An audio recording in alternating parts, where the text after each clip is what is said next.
Welcome to my channel where I read old vintage newspapers to you. Today we will be reading the Walpole Star, made in Foxboro, Massachusetts, and dated Saturday, July 31st, 1886.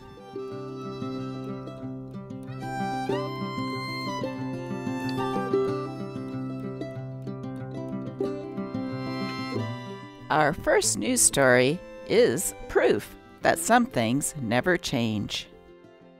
It's about an 1886 young lady who was a celebrity stalker. Just like in the later generations where young ladies went crazy over pop stars like the Beatles, this lady was crazy over a theater actor.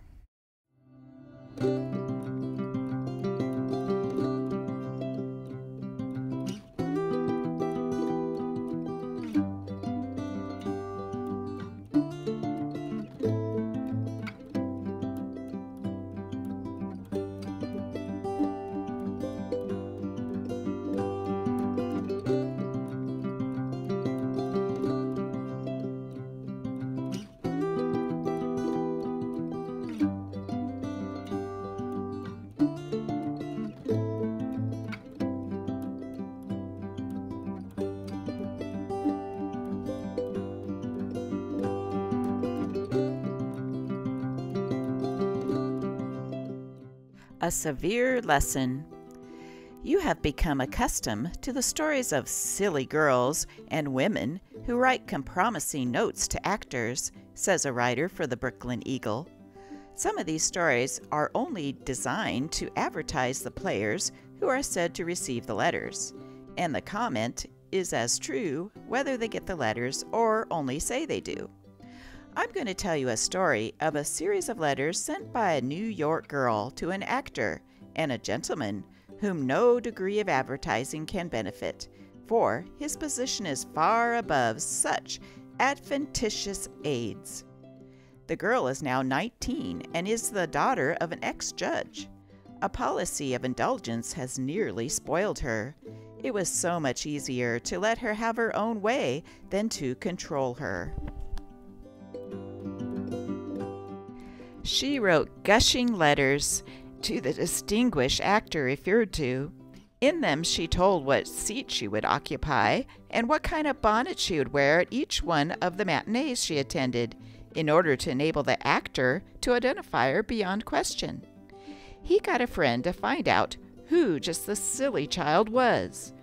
Though she got no answers, she continued her letters and made them wilder and warmer every time. Finally, she received a reply consenting to the interview she had repeatedly solicited, and was directed to the place herself without fear in a carriage which would await her at a certain point, and which, without instructions, would take her to meet the actor, who signed his name boldly to the letter, and who assured her that she would be treated with an all-protecting respect at the fashionable but secluded restaurant, which had been named in the rendezvous. She complied with instructions and arrived at the restaurant, and ascended from the carriage to be met by the artist. Her surprise and chagrin may be imagined when her father, mother, and married sister also greeted her there. A veil may be drawn over the ensuing explanations and lectures. The actor had called upon her father at his place of business and handed him all the girl's letters, and together they had arranged this lesson for her and the details to be pursued in carrying it out. In one respect, the cure was effectual. In another, you might doubt its sufficiency when I tell you that the girl is as stage-struck as she ever was.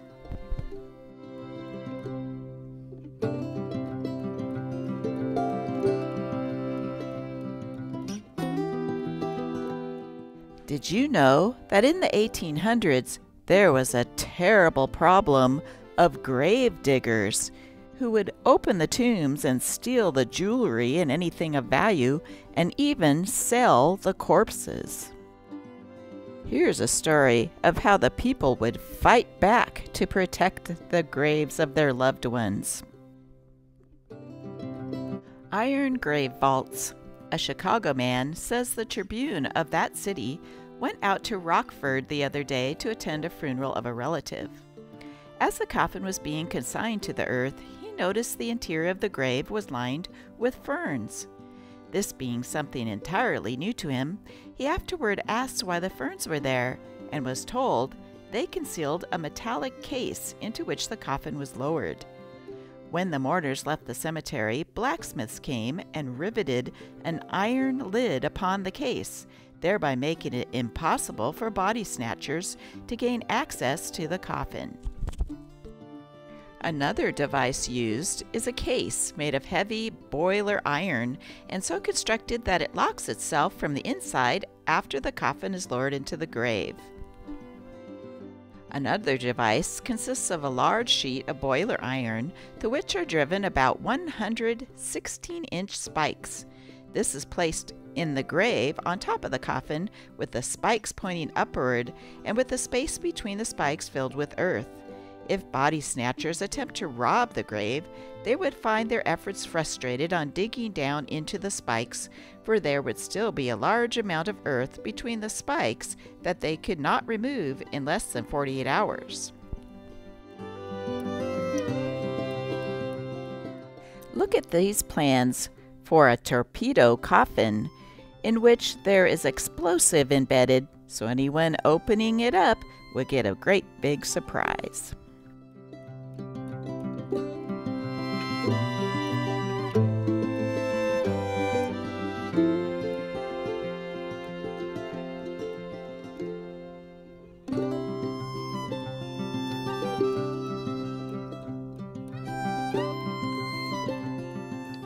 Even President Abe Lincoln wasn't immune from these grave robbers. In 1876, a couple of men attempted to steal his body to hold for ransom, but luckily it was thwarted by the Pinkerton Agency.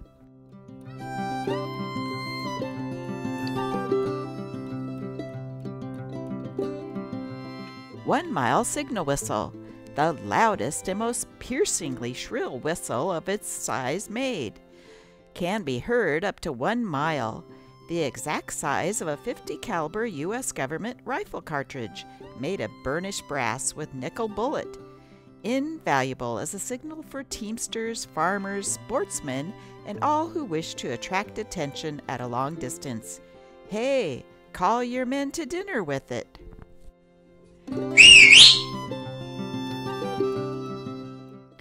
Ooh, this is interesting. Statue of Liberty enlightening the world. More money needed. The committee in charge of the construction of the pedestal and the erection of the statue, in order to raise funds for its completion, have prepared from a model furnished by the artist a perfect facsimile, miniature statuette, which they are delivering to subscribers through the United States at the following prices.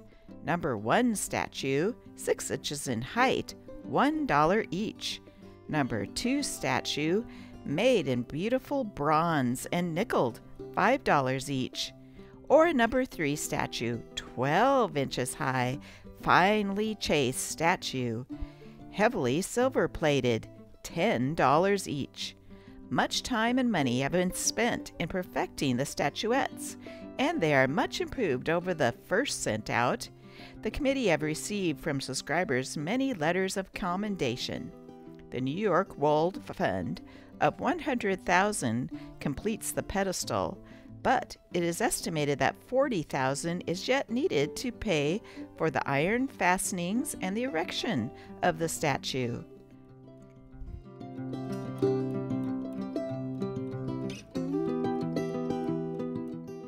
Items of interest. A register of every horse and mule in France is kept by the government for reference in case of war, when the government may need to call for horses. A Texas judge has decided that when one man in that state approaches another with his hands in his pockets, it is an invitation to shoot. A Virginia judge of happy memory once decided that calling a man a liar was equivalent to knocking him down, and he could therefore govern himself accordingly. Springfield House, A.S. Mowry, proprietor, Nantucket, Massachusetts, open all the year round. Nantucket bears a reputation among leading physicians as a great sanitary resort, positively free from all malarious diseases. For terms and etc., address A.S. Mowry, proprietor.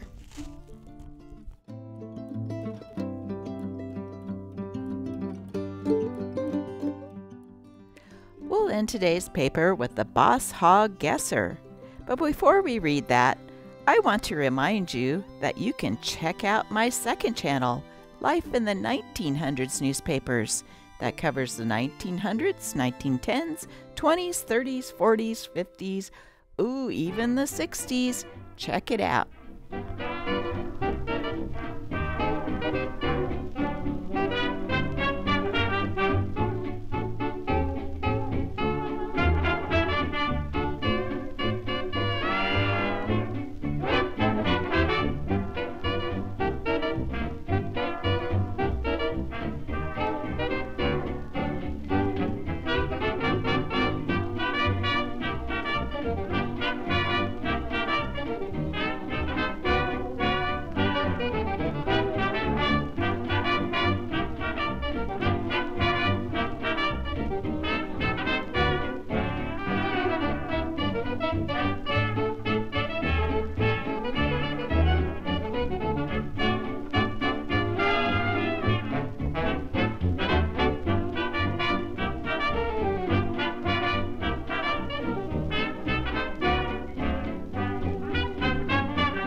The Rochester Union says that Hiram Sibley of that city is the best hog guesser in the western New York. It proves it by telling how he once visited a farm where a hog had just been killed and was asked to guess his weight. After due deliberation and estimate, he said slowly, "That hog weighs exactly 261 pounds and a quarter." The hog was placed on the scales. It weighed 261.5 pounds, over Mr. Sibley's guess. He was thoroughly disgusted and said, "How could I have been so much mistaken?" Presently his eyes lighted up with triumph as he detected a stone in the hog's mouth, designed to keep the jaws distended while the carcass was being dressed. "Take out that plug," he said, "and you will find it weighs precisely half a pound." And it did, says the Union, to a grain.